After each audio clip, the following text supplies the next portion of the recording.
Hello. In this video I will show you how you can include custom iProperties for creating text descriptions in DXF files using Autodxf. This functionality is available in Autodxf version 4, which works with Inventor 2018 and 2019. So first of all, you must have a custom iProperty or more of them defined. In this case, if we take a quick look at iProperty of one of the parts in this example, it has this custom iProperty article TST that we want to include in our text description, and all of those parts have this iProperty. So first of all, I have to know the name of this. If we take a quick look at bill of materials, you can see that all of the components have this. Well, almost all of the components have this property defined. So the next step is I run the program Autodxf. After you will install the demo, you can find it in Tools ribbon in Basic panel. It's Autodxf.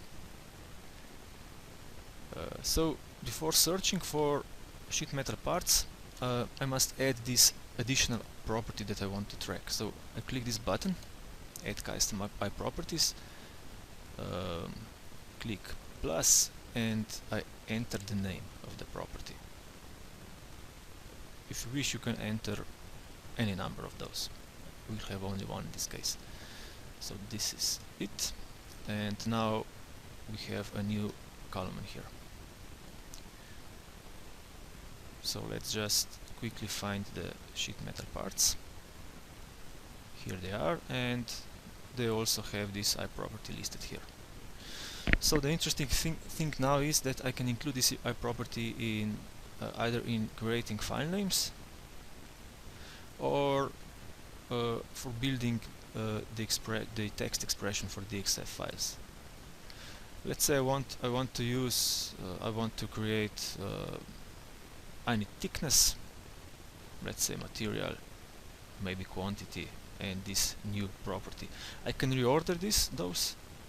If I click and drag, I can create the order I want.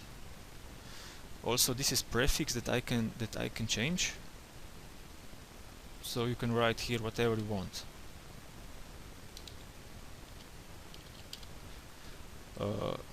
Let's say for thickness, you will probably want to have something like this. Material, and so on. So you can customize this however you want, and reorder if you need. So that's it. I can also select the layer name for the text and the color of the text, and we will save those DXFs in this folder I have prepared here. So this is it.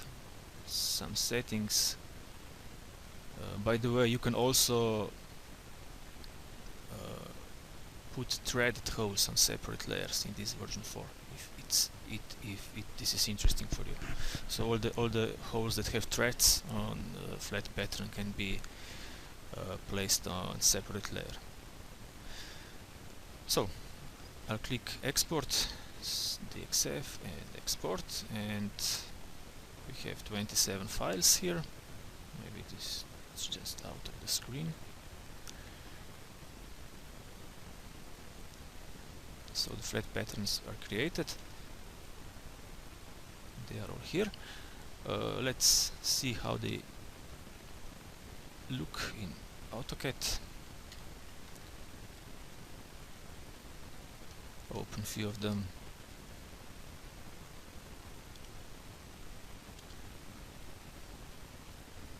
So this is how it looks. As you can see, all of them have text descriptions written in the system you defined in Autodxf. So I hope this answers your question. If not, please do not hesitate to ask. Thank you. Goodbye.